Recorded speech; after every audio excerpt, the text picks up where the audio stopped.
Ganitong luto sa hipon, sulit na sulit. Pati ulo, ubos. Mayroon ako ditong 400 grams na hipon. Asinan ko muna at lagyan ng paminta at garlic powder. At i-marinate ko muna ng mga at least 30 minutes.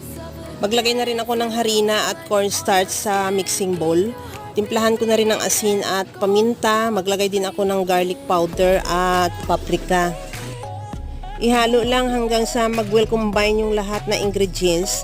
At i-coat ko na rin dyan yung hipon na minarinate natin kanina. At saka natin yan prituhin. Antayin na lang natin yan na mag-golden brown o mag-iba na ang kulay ng ating hipon. At makita mo na naman na crunchy na siya. At ready to serve na yan. Tanggalin na natin yan sa kawali at ilagay sa strainer para makaturo yung isis na mantika. At ready to serve na yung ating napakasarap na crunchy fried shrimp. Mga kalasa, huwag kalimutan mag-follow and thank you for watching. Bye.